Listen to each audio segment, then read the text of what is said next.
Welcome everybody to today's webinar. We are going to talk a little bit about Jetstream 2, and we have Jennifer from the University of Indiana here to present. There is a QR code for an upcoming training with the Jetstream team on June 11th, so please register. The training is free. We are going to record today's session, and we will be taking Q&As in a Q&A box. You can also put that in chat. And with that, Jennifer, the floor is all yours. Okay. Well, thanks so much. Let me pull up my screen here so I can start sharing. Okay.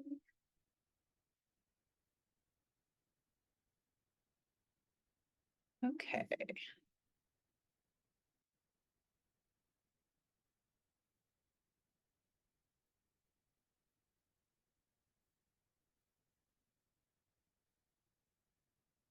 Okay. I will go ahead and get started. Hi, everyone. So as Amanda said, my name is Jen Taylor. I'm a project manager and user support specialist with the Research Cloud Services team at Indiana University. We are one of the teams that provides support for Jetstream 2. And I'm here today just to give you a bit of an overview about Jetstream 2 and tell you a little bit about what it is, why you might want to use it, and how others are using it, and how you get started. So first of all, what is Jetstream 2? Jetstream 2 refers to a collective group of cloud computing resources that comprise an environment that's flexible, user-friendly, and has a wide variety of use cases from the lab to the classroom and beyond that. Some people don't like to hear this, but traditional HPC resources can be overwhelming or intimidating to users that don't have a lot of experience. And commercial cloud environments can come with a price tag that can limit their availability to only those who can afford them. The primary goal of Jetstream 2 is to broaden and help democratize access to cyber infrastructure, which just makes scientific discovery more equitable and inclusive, and that really is paramount to us. We are a resource provider for the National Science Foundation's Access Program. That is a very long acronym, stands for Advanced Cyber Infrastructure Coordination Ecosystem Services and Support. But from here on out, I will just refer to it as Access.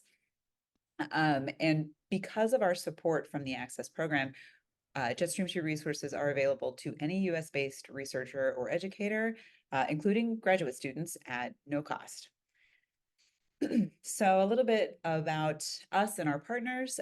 Our primary infrastructure and hardware are located at the IU Bloomington campus, which is where I am located. And we have regional clouds at the University of Hawaii, Arizona State University, the University of Texas, and Cornell. We have a testing and development partnership with the University of Arizona, and additional management and operations partnerships with the University Corporation for Atmospheric Research, Johns Hopkins, and most recently, I need to update this graphic, the San Diego Supercomputing Center. So it takes a village, but a lot of our work is based in at IU in Bloomington. So why would someone want to use Jetstream 2? Jetstream 2 users from the outset have a significant amount of freedom and control. When a user creates a virtual machine, they have full sudo admin access. And these virtual machines are available in a variety of sizes and capacities, including large memory and in GPUs. Jetstream 2 resources are available on demand. So there's far less waiting than in traditional HPC, and jobs can run as long as a user needs them to. And if you are someone who's interested in hosting a website or a gateway, or you have data you want to share, our instances have full internet access and persistent IPs associated with them. Instances are pretty easy and quick to acquire. And as I mentioned, there's no monetary cost to use Jetstream 2, so that's a pretty significant bonus. So as I mentioned, Jetstream 2 virtual machines can be created in an array of sizes and flavors based on the level of compute that you need to do. In addition to CPU resources, we offer large memory, like I said, and full or partial NVIDIA A100 GPUs. Jetstream 2 users are provisioned with 1 terabyte of storage by default, but more can be available upon request. And I'll talk about storage here for just a second. So Jetstream 2 is not primarily a storage device. It's a temporary location to stage your data for analysis. Again, a default terabyte is provisioned, but you can request more depending on what you need to do. That storage is partitioned as volumes, which is the default storage method. So it's kind of like a flash drive. You attach it to your instance to read and write your data from your programs, and then detach it whenever you are done. We also offer Manila Shares, which is a shared file system that's accessible by multiple instances and users. So that can be useful if you have like a group of students on your allocation. And then we also offer Object Store, which is an S3 compatible bucket to store large amounts of data without a file system. And just a quick note, Jetstream 2 is not currently authorized for using or storing data protected by federal security or privacy laws. So just stating that now. So moving on to use cases for Jetstream 2. How can someone use Jetstream 2? How do they want to use Jetstream 2? I won't spend too long on use cases here. I will highlight some use cases here in a second, but I don't want to limit anyone's possibilities. The majority of our users belong, but certainly are not limited to one or more of these 3 use cases. This is just kind of typically what we see. So if you are someone who's teaching a course, your students now have access to computing and analysis tools, regardless of the power of their personal or their university device. So it really just opens up a world of possibilities for them, for students. For developers and engineers, you can work on GUI apps as well as use GPUs to create machine learning and large language models. And then for a user with data or applications to share with students or colleagues, you can host a database or a portal or a website, share applications that way. So now I'll just highlight just a few. I won't spend too much time on these, but just a few of some use cases that we like to talk about. So first I've got the Galaxy project, which is an open source platform for biomedical research. This initially started as a genomics project, but it has expanded to include dozens of other biomedical research tools. So if you were to go to Galaxy and perform analysis with a tool, you would most likely be using the compute power of Jetstream 2. Then we have BrainLife, which is a secure open source neuroscience analysis platform and software as a service solution. It's used for analyzing and sharing MRI, EEG, MEG data. It was initially designed by neuroscience researchers for the benefit of other neuroscientists. And to date, I think over 400 data processing apps have been developed by researchers from around the world for BrainLife, as part of BrainLife. And this interesting visualization and animation that you see here is a biomedical visualization, which is part of the SlicerMorph project. This was developed by a biomedical research group that uses GPUs for machine learning and 3D visualization. This is the work of a 3D slicer extension that uses deep learning to study mouse embryos in multi-organ segmentations.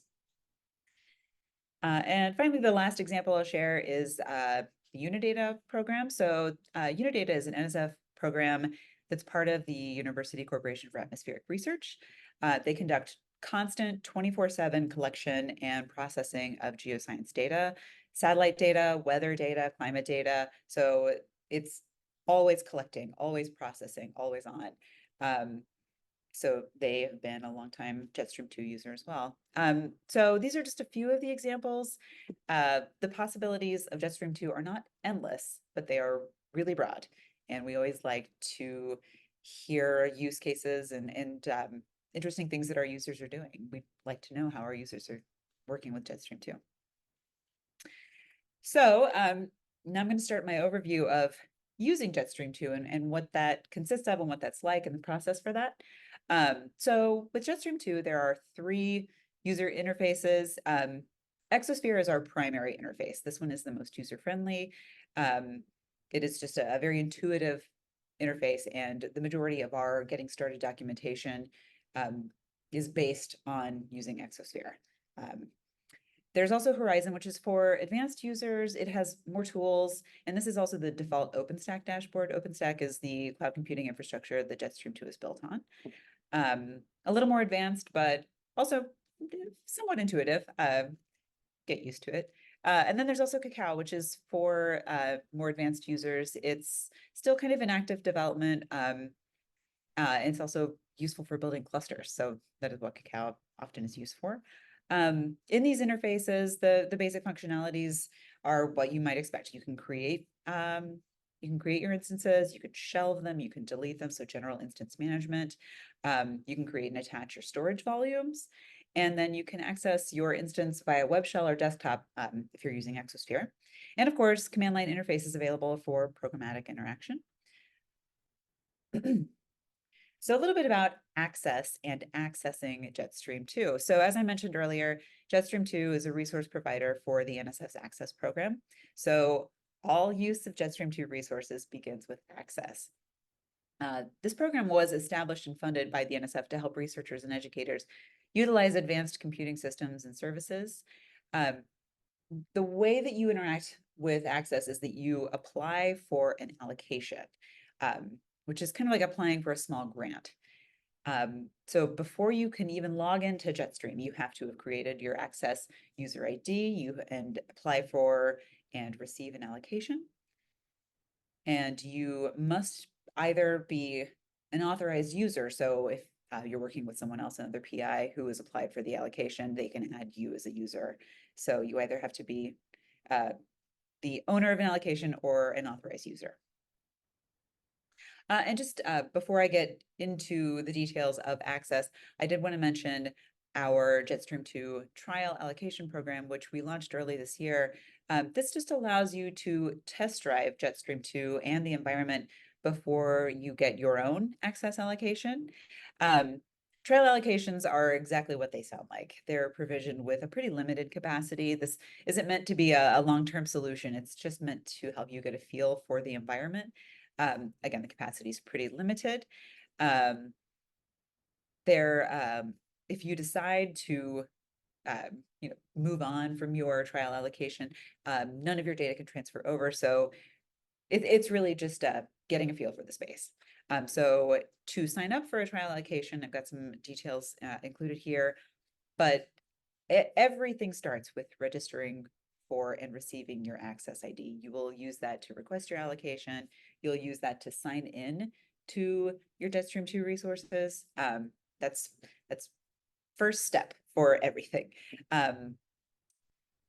So if you have done the trial allocation and you're like, okay, I'm good, I'm ready to jump in, or if you're just ready to get started, here's the steps for creating your first Access project and what you need to do before you can actually get into Jetstream 2.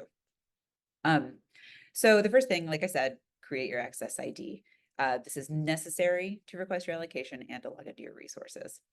So once you've done that, you will select a project type that's based on your needs. And Access right now offers 4 different project types to choose from: Explore, Discover, Accelerate, and Maximize. There's a link on this slide, and all these links will be made available after the presentation, so you can look into these on your own. But these just, as you might guess, these just kind of are associated with different levels of needs and compute time and capacity. So you will prepare and submit your allocation request. And that really just consists of, a title for your project, a description of what you're doing, of how you'd like to use these resources.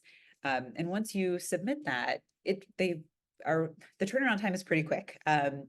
Sometimes it's the same day, but usually within 1 to 3 business days, you will hear back and you will receive your allocation information. And then the way Access works is that you are provisioned with a certain number of credits. Go ahead and skip over to that on the next slide. So you're awarded with credits to spend on resources, including Jetstream 2 resources. And the amount of credits that are awarded depends on the type of project that you chose when you applied for your allocation. You can see also a full list of resource providers in addition to Jetstream 2. I won't talk about them, I will just talk about us. But that list is available through Access as well. And credits are exchanged for compute time.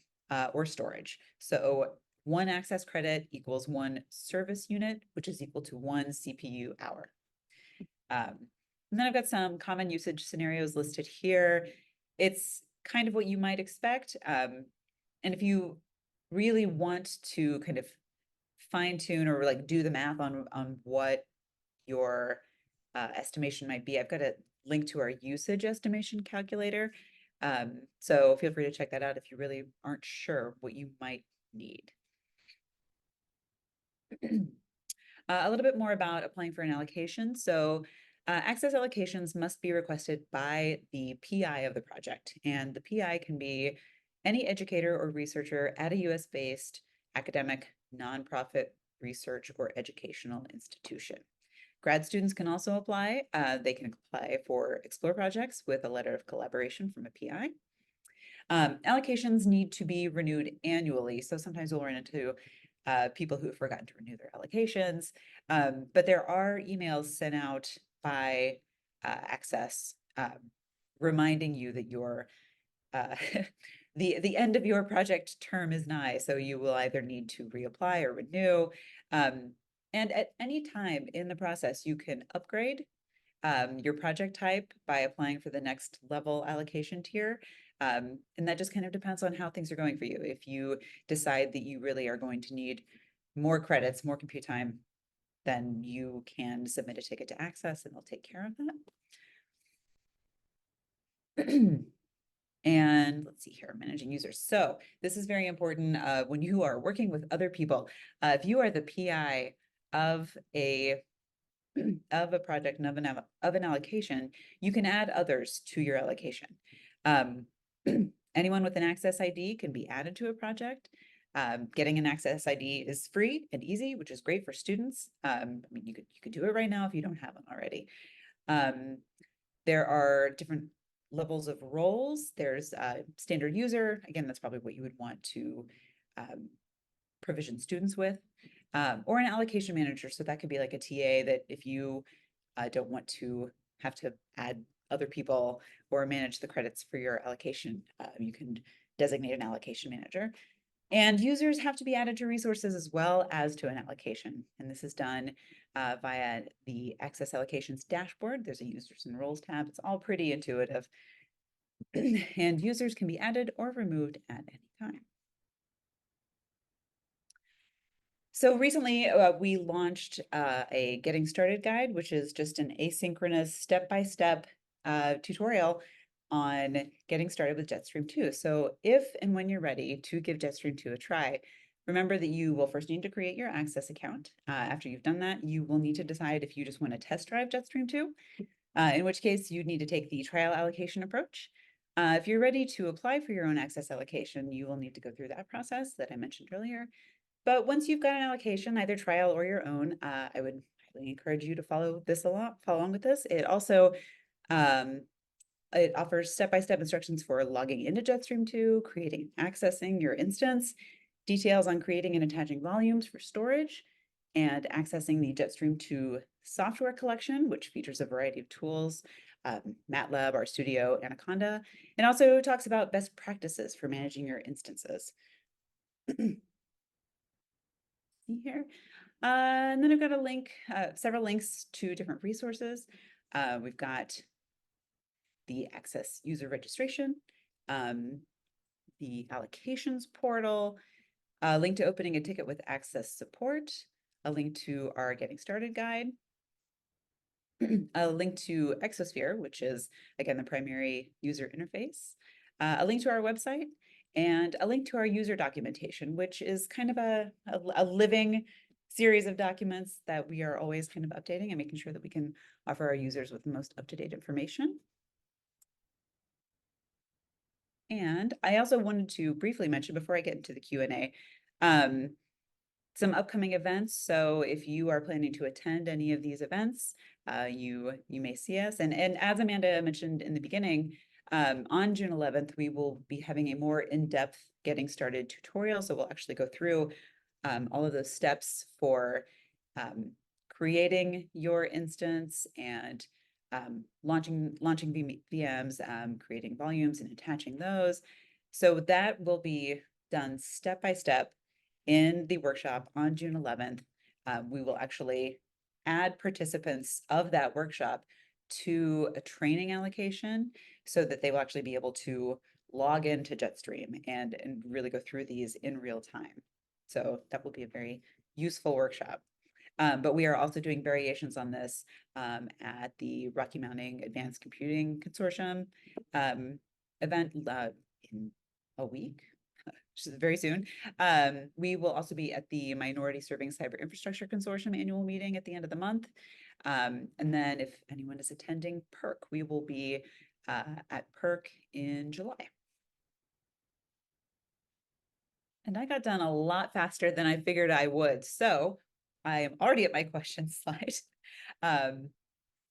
So what questions do you have for me?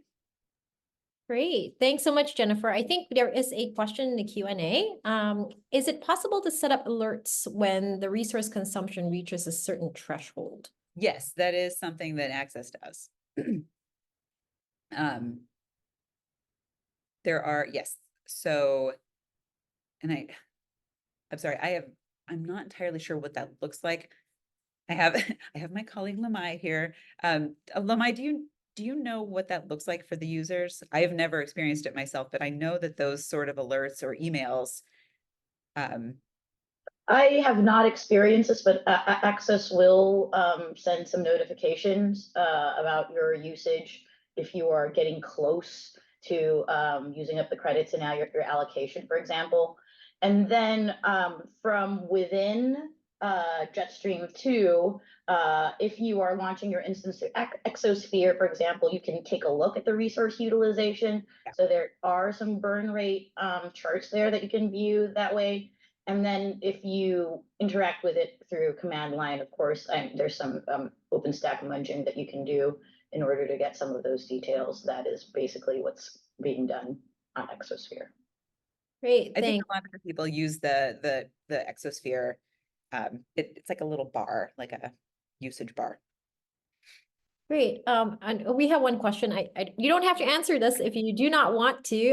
Where are the data centers hosted? I think just for more context, this week, as part of the week, we've been doing a lot of cloud computing training. So I actually do have a question related to that. But somebody asked, where are the data centers hosted, if we're allowed to know?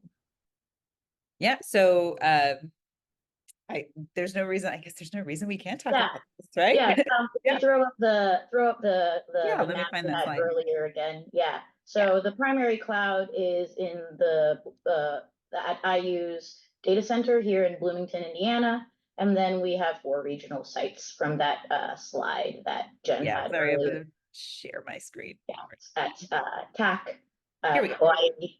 So at TAC, Hawaii, ASU, and Cornell. But I could stand up from where I am right now and see the primary data center.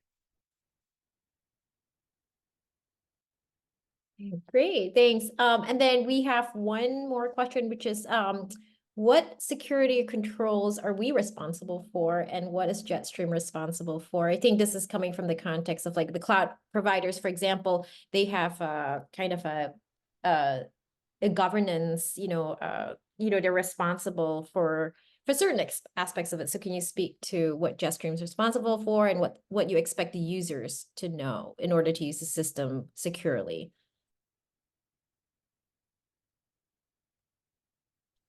I would say that, well, first of all, our internal security office here at the university does regular sweeps, of course, to see who might not be inclined or who might be creating security issues. So when we do get those from down our line through our ticketing system, we do reach out to the user and let them know about the next steps that we will take, usually locking the instance and asking the user what they might need from it so that we can grab it, give it back to you if there's scripts or data that you might need from it. And then otherwise destroying that for whatever, since it's not secure. But otherwise, user is root within their instance and can do what they need there. Great, thanks. And actually, I have one question. This is from me, which is, can you articulate maybe some of the reasons why research groups or just anybody that wants to use some sort of computing would choose Jetstream over, say, a public cloud vendor? And I'm sure there are like reasons why you would choose one over the other. Well, I mean, I think the number one thing is it is free. that's I always hate to like use that as The a obvious. it Yeah. doesn't yeah. But That is a very good card to play. It is Yes, it is free for researchers to use. And depending on how much you need, right, you can go through the allocations process and access. And so that I think is one of the major benefits for researchers on Jetstream 2 versus going to public or commercial cloud. We don't charge you, you do get these credits, but we don't charge you for them. You don't have to pay us anything. It's that is what I think is the major benefit of bringing your research to Jetstream 2 versus commercial cloud. Are there tools available, for example, the public cloud has tools and services. Does Jetstream offer some of these like machine learning tools and services? Are there plans on making some of these more widely available to the community? As far as persistent services, like a Google Colab or something like that, those don't exist yet. We do have an experimental feature through Exosphere, which is like a Binder Hub integration. So you can have that notebook experience through that experimental feature. It's also in our documentation. If you would like to know about it, I can drop a link. But no real persistent services. It is very much like bring your own portal, bring your web service that you need to roll out and do that. And if it's computation, you have the command line interface, or you can use the web desktop, and you can use it as your own kind of personal computer in order to do these to do your computational work and workflows. And I think we have one more question in chat, which is, do you have dynamic scaling available on these clusters? So can we, how do we scale out like using as many nodes as we can? And if we don't need nodes, what happens? Yeah. So it is very much virtualized and not necessarily like a cluster batch scheduled system. So in terms of dynamically scaling clusters, I mean, it's not necessarily like a batch schedule system. There is an option, and another experimental feature that is virtual clusters. And that's again through Exosphere. You can spin up a Slurm scheduled cluster, and that might have some dynamism on there, but a dynamic scaling. There are definitely some users, for example, the edge users from Los Alamos, who are doing some bioinformatics stuff, and they are using a workflow orchestrator called Cromwell. And that needs some kind of virtual cluster behind it, some kind of scheduler to do that. And then on the other side, if it's push button Kubernetes deployments, that's available through Cacao if you were thinking of doing that kind of scaling. But it's not a batch scheduled system. It's definitely launch a VM and do that. If you'd want to create that kind of, if you either wanted to create a Kubernetes cluster or a Slurm scheduled cluster, there are ways around that, and there's some documentation out there. But it's really up to the user about what they want to do there, I guess. Okay, and I think we have one final question. I feel like I'm grilling you, which is, can people interested in Jetstream actually get a GPUs for free? Yes, they can. Okay, great. And then I assume that that's writing it into the part of the access allocation application. So, I mean, yes, you could mention that in the application. It's all going to be based on the amount of credits you are awarded. So the amount of credits, obviously, credits translate into service units, CPU hours, so GPU hours. That's it will burn more credits. But if that's your intention, you certainly can mention that in the application. But yes, you have access to that. So yeah, we have 90, I don't know, I'm sorry, I missed the beginning of Jen's presentation, so I don't know if she went through this, but on the primary cloud, there's 90 nodes with 4 A100 cards on them. However, we do use vGPU slicing to offer our instance flavors. So it's like fifth, half, fifth, half, and whole GPU flavors right now. I think I am missing one in the middle. But yeah, so we do have those available. And as Jen mentioned, the only difference there is that you will have to spend the credits on the GPU side. So once you get your credits, you'll have to spend it on the GPU side in order to be able to launch those instances. And as Jen also mentioned, the burn rate. So the conversion of the credit to GPU hours is a little bit more expensive than it is to raw CPU usage. Yeah. Okay, great. And I think we have time for one more question, which is how do researchers move their data in and out of Jetstream? Really kind of up to the user, their standard SFTP, SCP, rsync, and those are totally fine, and that people are using that all the time. As far as Globus goes, I have not tried that out on Jetstream 2, though I could see it being something like you set up an endpoint or do a Globus Connect server or something on your instance and do that moving of data from wherever you're collaborating on Globus. Again, haven't tried that out. Wouldn't be surprised if there are users doing that. But SFTP, SCP, rsync, those things work. And actually, I know I said last question, I lied. I have one question, which is so this issue of the data, right? I think one of the things is that we try to encourage people to bring the compute to the data as opposed to the data to compute. A lot of times, are there plans or has there been perhaps one idea you think about is making some data sets public and available in some of these systems to enable people to actually access them pretty easily. Can you speak to that? So before we go on to like about sharing of data and stuff like that, first, we can't have like critical data or PHI data on Jetstream 2 right now. We are going through the process to be approved for PHI. That said, the question was, how do we share out data to users once we have these publicly available data sets on our instances? And there's different ways, again, that could be done. If you have some users, Jen mentioned Brain Life IO, for example, and other users. There's I'm blanking on some of their names, but they definitely use their web services that are running on Jetstream 2 to serve out these data sets. So that's entirely possible. Some people are using Jetstream 2 as a database server. So if you have like these relational databases that you have that users are searching on, that's also a possibility.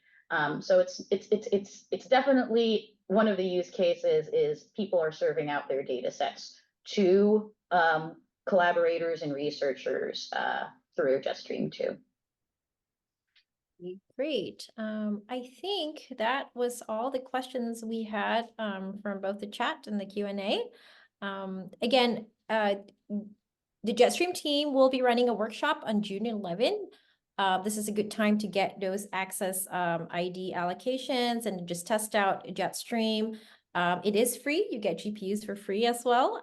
It sounds like a very good alternative if you do not want to put a credit card into any system. Yeah, we will not ask for that. We were not, yeah. I also forgot to mention, Amanda, I just, sorry to interrupt you, but going back to the storage, we also do have object store on Jetstream too. I forgot to mention that. I blanked it, but as we were talking about, I just remembered. Apologies. No problem. Yes, so sign up for the workshop happening on June 11th. And I think that is all we have for today. Thank you so much, Jennifer. Thank you, Lamai. And feel free to reach out to Jennifer and Lamai if you have questions, more questions about Jetstream. Thank you all again. Thank you for Thank having you. us. Thank you for having us, Amanda.